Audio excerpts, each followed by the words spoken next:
नमस्कार दोस्तों, स्वागत है आपका देश विदेश की ताजा खबरों की इस वीडियो में। दोस्तों, आज की मुख्य और ताजा खबरों के मुताबिक सीरम इंस्टीट्यूट ने देश में न्यूमोनिया का पहला टीका विकसित किया, अगले हफ्ते से होगा बाजार में। साथ ही दोस्तों, बड़ा फैसला, मोदी कैबिनेट ने एससी के छात्रों के लिए की बड़ी घोषणा, करोड़ों छात्रों को मिलेगा फायदा। जी हां, तो किस प्रकार की घोषणा की गई है इसके बारे में आपको बताएंगे। साथ ही दोस्तों, सोने के खरीदारों के लिए बड़ी खबर आ रही है। जी हां, लगातार तीसरे दिन गिरे दाम, जानिए क्या है आज के ताजा भाव। वहीं दोस्तों, भारत के दुश्मनों पर होगा दो तरफा वार, ओडिशा में हुआ नई मिसाइल का सफल परीक्षण। साथ ही दोस्तों, सरकार का बड़ा फैसला, अब इन लोगों को मिलेगा 1 करोड़ रुपए। जी हां, करना होगा सरकार का ये काम। साथ ही दोस्तों, लॉकडाउन को लेकर भी बड़ी खबर आ रही है। जी हां, 31 दिसंबर को लगेगा फिर से कर्फ्यू, नए साल के जश्न में पड़ेगी बाधा। साथ ही दोस्तों, नए साल में हर हफ्ते तय हो सकते हैं एलपीजी सिलेंडर के दाम। जानिए इससे आपको कैसे होगा फायदा या क्या होगा नुकसान, तो इस बारे में भी आपको बताएंगे। तो दोस्तों, आज इन सब खबरों के बारे में आपको बताएंगे। इसके अलावा भी कई अन्य बड़ी खबरें हैं जिसके बारे में इस वीडियो में जानेंगे। तो दोस्तों, वीडियो को अंत तक जरूर देखिएगा। वहीं दोस्तों, वीडियो में आगे बढ़ने से पहले आपसे एक छोटी सी विनती है कि इस वीडियो को लाइक और शेयर जरूर कीजिएगा। साथ ही दोस्तों, हमारे जाबाज कोरोना वीरों के लिए दिल से कमेंट में जय हिंद वंदे मातरम जरूर लिखिएगा। तो चलिए दोस्तों, एक एक करके सभी बड़ी खबरों को विस्तार से जानते हैं। पहली खबर, सीरम इंस्टीट्यूट ने देश में न्यूमोनिया का पहला टीका विकसित किया, अगले हफ्ते से बाजार में होगा उपलब्ध। जी हां दोस्तों, सीरम इंस्टीट्यूट ऑफ इंडिया ने न्यूमोनिया रोग के लिए स्वदेश में पहला टीका विकसित किया है, जिसे केंद्रीय स्वास्थ्य मंत्री हर्षवर्धन अगले सप्ताह लॉन्च कर सकते हैं और इसके बाद ये बाजार में उपलब्ध होगा।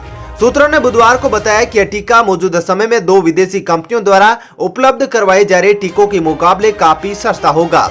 भारत में औषधि नियामक ने पुणे स्थित संस्थान से प्राप्त टीके के क्लिनिकल ट्रायल के पहले, दूसरे और तीसरे चरण के आंकड़ों की समीक्षा करने के बाद जुलाई में ही टीका न्यूमोकोकल पॉलीसैकेराइड कॉन्जुगेट को बाजार में उतारने की अनुमति दी थी। स्वास्थ्य मंत्रालय ने इससे पहले बताया था कि टीके के माध्यम से शिशुओं में स्ट्रेप्टोकोकस न्यूमोनिया द्वारा होने वाले बीमारी के प्रति रोग प्रतिरोधक क्षमता को बढ़ाया जाता है। सीरम इंस्टीट्यूट ने टीके के पहले, दूसरे और तीसरे चरण का क्लिनिकल ट्रायल भारत और अफ्रीकी राष्ट्र गाम्बिया में किया है।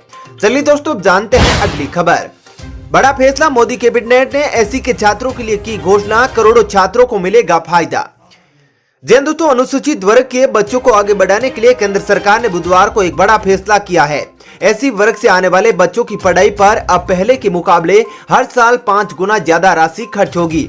साथ ही इसे लेकर संचालित योजना पर अगले 5 सालों में 59,000 करोड़ रुपए के ज्यादा पैसे खर्च किए जाएंगे। इसमें केंद्र की हिस्सेदारी 35,000 करोड़ से ज्यादा होगी। इस पूरी योजना के जरिए अगले 4 सालों में 4 करोड़ अनुसूचित वर्ग के छात्रों को लाभ दिया जाएगा। इनमें करीब 1.36 करोड़ छात्र सबसे गरीब तबके के होंगे। प्रधानमंत्री नरेंद्र मोदी ने मंत्रिमंडल के फैसले पर कहा कि पोस्ट मैट्रिक स्कॉलरशिप योजना पर लिए गए कैबिनेट के फैसले से अनुसूचित जाति के युवाओं के लिए शैक्षिक पहुंच और सुगम होगी। चलिए दोस्तों, जानते हैं अगली खबर। खिल उठेंगे सोना खरीदारों के चेहरे, लगातार तीसरे दिन गिरे दाम। जानिए क्या है आज के ताजा भाव। दोस्तों, अगर आप सोना खरीदने की सोच रहे हैं और इसके बढ़ते दामों के कारण हिचकिचा रहे हैं, तो यह खबर जानना आपके लिए बहुत ही जरूरी है, क्योंकि आज भारतीय बाजारों में सोने की कीमतों में गिरावट दर्ज की गई है, जबकि चांदी की कीमतें बढ़ गई है। एमसीएक्स पर सोना वायदा 0.16% गिरकर 50,070 रुपए प्रति 10 ग्राम पर पहुंच गया। वहीं पिछले 5 दिनों में चौथी बार पीली धातु में गिरावट आई है। हालांकि चांदी 0.1% बढ़कर 67,641 रुपए प्रति किलोग्राम पर पहुंच गई। सोना अगस्त के उच्च स्तर 56,200 से काफी कम है। इसी तरह चांदी भी उसी महीने लगभग 80,000 प्रति किलोग्राम को छू गई थी। एमसीएक्स पर बुधवार को सोना 50,149 और चांदी 67,576 पर बंद हुए थे। चलिए दोस्तों, जानते हैं अगली खबर। भारत के दुश्मनों पर होगा दो तरफा वार, ओडिशा में हुआ नई मिसाइल का सफल परीक्षण।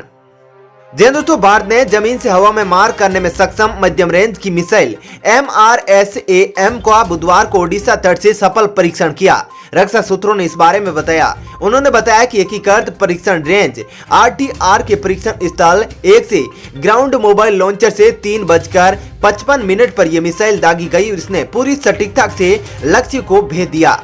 चलिए दोस्तों, जानते हैं अगली खबर। सरकार का बड़ा ऐलान, बनाइए कोरोना मॉड्यूल ऐप, जीते 1 करोड़ का इनाम। दोस्तों, वैश्विक महामारी कोरोना के वैक्सीन को लेकर आ रही अच्छी खबरों के बीच केंद्र सरकार ने बड़ा ऐलान किया है। सुरक्षा प्रौद्योगिकी मंत्रालय के साथ स्वास्थ्य और परिवार कल्याण मंत्रालय ने कोरोना वैक्सीन के वितरण और इसके नेटवर्क सिस्टम को मजबूत करने के लिए कोविन को लॉन्च करने का ऐलान किया है।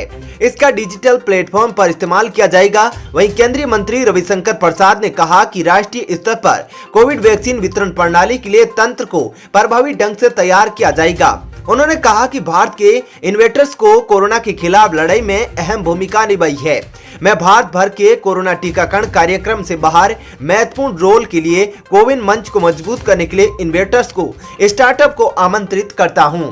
चलिए दोस्तों, अब जानते हैं अगली खबर। राजस्थान में 31 दिसंबर को लगेगा नाइट कर्फ्यू, नए साल का जश्न पड़ेगा फीका। जी हां दोस्तों, कोरोना महामारी के खतरे के मद्देनजर राजस्थान सरकार सतर्क हो गई है। नए साल की पूर्व संध्या पर होने वाले कार्यक्रम से वायरस के फैलने का खतरा है। ऐसे में राज्य सरकार ने इन कार्यक्रमों पर रोक लगाते हुए प्रदेश के जिन 20 शहरों में आबादी का 1 लाख से अधिक है, वहां 31 दिसंबर से 1 जनवरी तक नाइट कर्फ्यू लागू करने का फैसला किया है। राजस्थान सरकार के आदेश के मुताबिक नाइट कर्फ्यू 31 दिसंबर रात 8 बजे से 1 जनवरी की सुबह के 6 बजे तक जारी रहेगा। सरकार के निर्णय के मुताबिक जिन भी शहरों की आबादी 1 लाख से अधिक होगी, वहां नाइट कर्फ्यू लागू होगा। सरकार के इस फैसले से राजधानी जयपुर समेत जोधपुर, कोटा, उदयपुर, अजमेर, बीकानेर, भीलवाड़ा, नागौर, पाली, टोंक आदि शहरों में नाइट कर्फ्यू लागू किया जाएगा। चलिए दोस्तों, अब जानते हैं अगली खबर। देश की मस्जिदों और मदरसों में पेट बढ़ा रहा है पीएफआई, सुरक्षा एजेंसियों ने बढ़ाई सतर्कता। जी हां दोस्तों, पिछले दिनों देश भर में नागरिकता संशोधन कानून के खिलाफ हुए प्रदर्शनों के साथ साथ दिल्ली और उत्तर भारत में दंगे कराने की साजिश का आरोपी पॉपुलर फ्रंट ऑफ इंडिया यानी पीएफआई संगठन पूरे देश में अपनी पहुंच बढ़ाने में लगा हुआ है। बता दें कि संगठन इमामों को जोड़ने में लगा हुआ है। वहीं पीएफआई सुरक्षा एजेंसियों से जी न्यूज को मिली जानकारी के मुताबिक पीएफआई देश के सभी मस्जिदों और मदरसों में अपनी घुसपैठ कर रहा है। रिपोर्ट के मुताबिक पीएफआई बड़ी संख्या में इमामों को अपने संगठन में जोड़ने में लगा हुआ है। पिछले साल लखनऊ में प्रदर्शन के दौरान भड़की हिंसा मामले में पुलिस ने पॉपुलर फ्रंट ऑफ इंडिया के 3 सदस्यों को गिरफ्तार किया था। चलिए दोस्तों, अब जानते हैं अगली खबर। नए साल से हर हफ्ते तय हो सकते हैं एलपीजी सिलेंडर के दाम, जानिए इससे आपको होगा फायदा या नुकसान। जी दोस्तों, आने वाले नए साल 2021 से घरेलू एलपीजी सिलेंडर के दाम हर हफ्ते तय हो सकते हैं। अभी गैस सिलेंडर के दाम हर महीने की पहली तारीख को तय होते हैं। हालांकि दिसंबर में 2 बार एलपीजी सिलेंडर के रेट में इजाफा हुआ है। इसे देखते हुए एलपीजी के वितरकों का कहना है कि अब हर हफ्ते घरेलू गैस सिलेंडर की कीमतों में बदलाव होगा।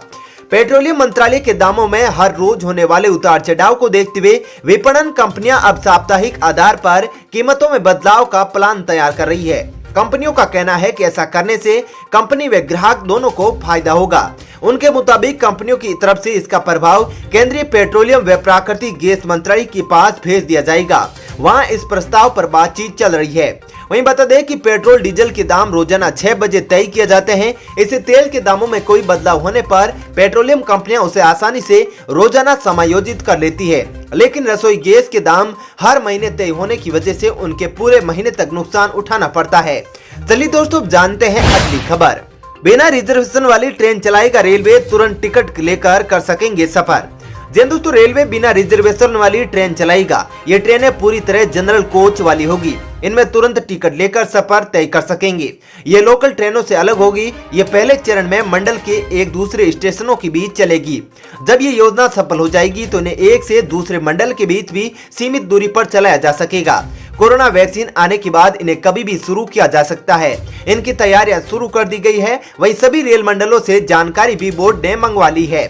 अनारक्षित ट्रेन चलाने के पीछे रेलवे का मकसद आरक्षित ट्रेनों में लंबी दूरी का सफर करने वाले यात्रियों को जल्दी अंतिम स्टेशन तक पहुंचाना है। चलिए दोस्तों, अब जानते हैं अगली खबर। 9 करोड़ किसानों को 25 दिसंबर को दी जाएगी किसान सम्मान निधि स्कीम की किस्त। 18,000 करोड़ रुपए सीधे बैंक खातों में ट्रांसफर करेगी सरकार। जी हां दोस्तों, दिल्ली बॉर्डर पर कृषि कानूनों के विरोध के बीच केंद्र सरकार ने आगामी 25 दिसंबर को 9 करोड़ किसानों को 18,000 करोड़ रुपए की किसान सम्मान निधि देने की घोषणा की है। यह धनराशि सीधे किसानों के बैंक खातों में ट्रांसफर की जाएगी।